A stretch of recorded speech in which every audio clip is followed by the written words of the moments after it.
Really quick, everybody, this entire video will be timestamped, so if you don't want to watch whole video and just get straight into a different topic, please check the pinned comment or the little red bar right down below you. Again, this entire video will be timestamped, and I'd appreciate you guys watching whatever part you like. If you're sticking around, guys, hello, everybody, and welcome back to another video. If you're new here, my name is Kyle. I'm your guy with too many YouTube channels, and welcome back to our complete betting guide for the UFC Fight Night this weekend. Kara-France versus Albazi. I don't have too much to say, to be honest with you, because there are a lot of tricky fights on this card, but we're going to go through my confident picks. We're going to go through my underdog opportunities. We're going to go with avoid these fights that you should not bet on. We're going to have my lock of the week and my official bets that I've been placing. Again, timestamps are there if you'd like to skip to anything, guys. I would appreciate you watching whatever part you'd like to. Let's get into it. Now, guys, to be honest with you, besides lock of the week this week, I only have one confident pick for you, and that is Damon Blackshear. And Damon Blackshear at the time is an underdog, so that's very interesting. I just feel like Damon Blackshear will go in there, and I was really, if you take a look at both of their last losses, you have Cody Stamann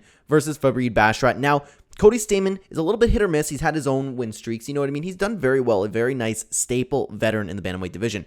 Lacerda didn't look bad, but I was more impressed from a loss against Farid Basharat, mostly because these two brothers I am so high on. I believe Damon Blackshear, coming off of that loss, he's not looking too bad. He's going to come in there. He's going to get the work done that he wants to do, and I feel like he'll find that takedown and work from there. I'm pretty confident that he'll beat Luan Lacerda in this one. I'm actually, spoiler alert, I'm going to place a bet on him. So that's my only confident pick this time around, and we'll explain why in some fights, and particularly that you should be avoiding. Let's get into the underdog opportunities, though. The first underdog opportunity I have for you is Jim Miller. At the time of recording this video, he's a 240 underdog. Now, why do I pick Jim Miller? Now, Jim Miller, and we're going to talk about him again in Avoid These Fights, to be honest with you, because I'm staying far away from this one. If you want an underdog opportunity, though, again, I just looked at my betting app, and at the time of recording this, 240 is very good odds for a guy in Jared Gordon who just got knocked out. Was it less than a month ago? 3 weeks ago, yeah. This dude's coming into a fight after getting knocked out. Jim Miller has developed quite a bit of power, and the only problem is he doesn't look so good in his last fight. We're going to talk about more of that fight in a little bit. However, if you want an underdog opportunity, Jim Miller is there because Jared Gordon, again, getting knocked out a few weeks ago and taking another fight just isn't good. You know what I mean? So if you want an opportunity, it's there. The other underdog opportunity we have for you right now is Ketlen Souza. Now, at the time, also, just like Jim Miller, she was actually a 240 underdog coming into this fight. One, women's MMA, anything could happen, and a lot of people don't bet on women's MMA just because crazy things can happen. And honestly, if you want to take a look at any women's fight, you could just go, hey, you know what? There's a really good chance for this underdog to win. But Souza is coming in actually on an insane win streak, and she looked very good in Invicta coming in. So Karine Silva, though, the problem is she's looking pretty good as well. But the main reason for this is because she is an accomplished fighter outside the UFC, coming in for a UFC debut. We don't really know too much about her, so how much of the odds makers really paying attention to? And this is a women's MMA fight. Anything could happen. If you are looking for an opportunity for an underdog, I'm not saying she'll win. I would actually pick Silva. The opportunity is there, though. It's the whole point of the section, underdog opportunities. Now, guys, before we get into lock of the week, I want to talk about a few fights you might want to avoid and why. Now, this is a fight where I almost didn't include here, but I just want to give you this information, okay? Because I'm not listening to it, and spoiler, I placed a bet on Daniel Santos, but I understand that this is a risky one. Okay, so Daniel Santos, I really like him in this matchup. I believe he will win this matchup, but the problem is this fight was canceled, and the rumor was, and as far as I'm aware, this didn't come straight from Daniel Santos or anyone from his camp. There was a big rumor going around that the reason he canceled this fight was he was having major leg issues. If it was a knee, who knows what's going to happen? That could be a very horrible thing in a fight. But even if you want to talk about like something with his ankle, maybe something he can't step on, the potential for an injury to show up and like completely destroy his performance is there. The reason that I still ended up betting on Daniel Santos is because I love him in this matchup and I'm high on him as a fighter. I know his record's a tad spotty as of recent, but still, he's a rebirth of Charles Oliveira, as we all keep saying. You know what I mean? I believe he should beat Johnny Munoz. I believe he's better than Johnny Munoz. But the reason I have him in this section where I'm not saying like, okay, just completely avoid this fight. I just wanted to arm you with this information. If you are thinking about placing a bet on Daniel Santos, something that's like incredibly safe, just understand that he could possibly be injured coming into this fight. Now, the next fight to absolutely avoid. If you're taking anything I say today, take this one. Avoid Andrei Arlovski versus Dontel Mays. Andrei Arlovski, 44 years old, coming in.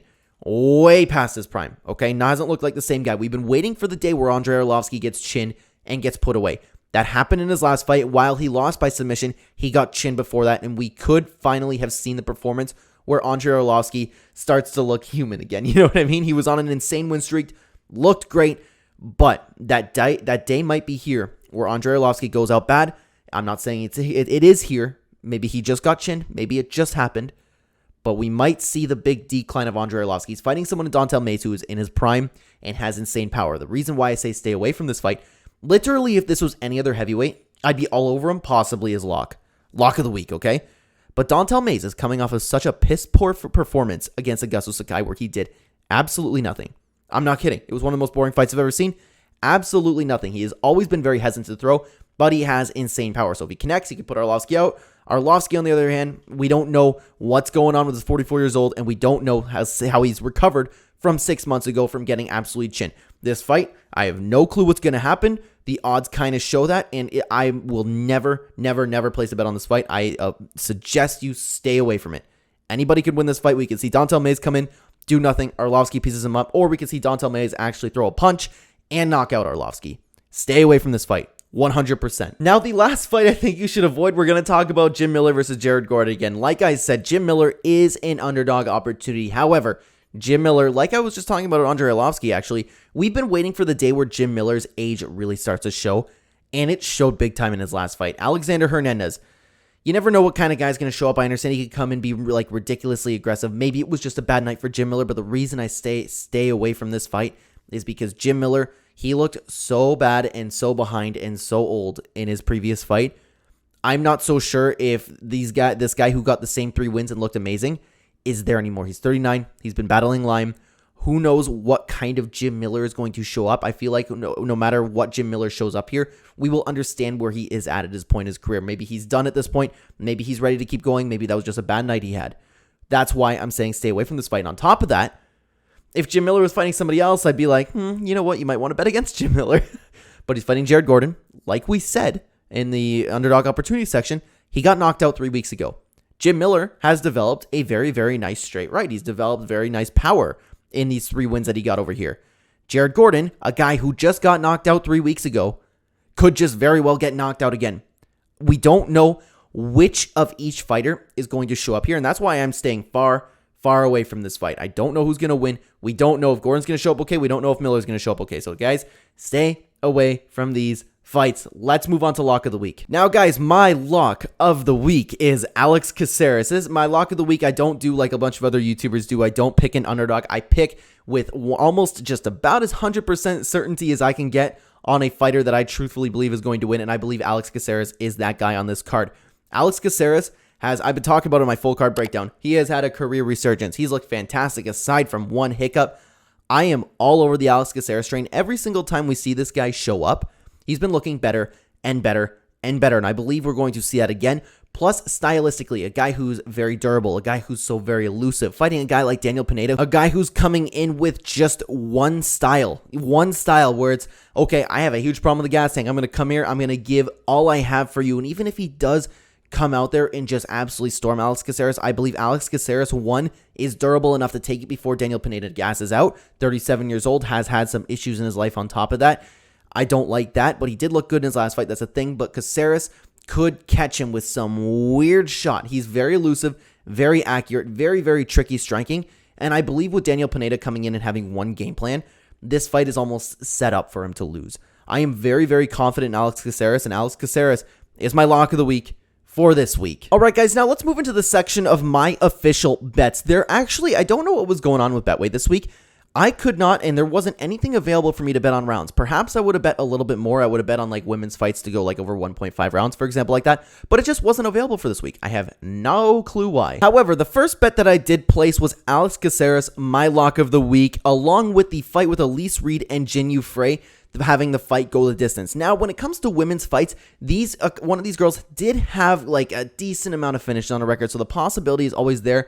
Although I did not like the other fight with Silva, where she is just finishing people and finishing people. I feel like with Alex Caceres at a small favorite and putting $15 along with will this fight go the distance, it put me at double my money. So I really, really like this. I have my lock of the week plus the fight on the card that is most likely to go the distance in my opinion. If I could change this to going over 1.5 rounds, I would, because the odds would still somewhere be the same. But that's the first bet that I made for today. The next one is Alex Caceres, Tim Elliott, and Daniel Santos. Tim Elliott and Daniel Santos, I'm confident in to win. Confident, not extremely confident. That's why I put $5 down on this parlay. I'm only really confident in Alex Caceres to win this fight. But I do like the chances of Daniel Santos, and I do like the chances of Tim Elliott to win this fight. So that's why I added to that. After that, I have a pick with something I forgot to mention. Something I completely forgot to mention is I would have bet a lot on Guram Kutaladze. Very confident pick, but unfortunately that got knocked out. But that's not what we're here to talk about. Damon Blackshear. I am very confident on him to win, and I really like him as an underdog. So there's really not too much to say about that. I just have him as a money line bet, just one bet. There was another bet that I did place, though, and apologies, I just found it. It is Kai Kara-France. I'm not so confident in this one. That's why I only threw $5 on it. But as I've been thinking about it a little bit more, I've been liking the chances of Kai Kara-France to beat Amir Albazi. I like the experience that he had. And again, I'm not so sure in this one, but it gives me someone to cheer for, too. I like Kai, so I believe he might be hungry in this fight too. Just, that's an iffy fight, that one. Not a lot of bets from me though this week. There are a lot of tricky fights here. Plus, there wasn't round betting. I don't know what the heck was going on with this, but guys, that's all the bets that I have made, except in one that I forgot to show is my sister and I bet on every single underdog every week, which is really fun. We just like have one giant parlay with 20 cents we put down and we just bet on every underdog. It's fun to cheer for them. But guys, that is going to do it for this complete betting guide. Thank you so much for watching. Let me know what you are betting on down below. Do you like my picks? Do you like my lock of the week? Let me know what you think down below, guys, and thank you so much for watching this video.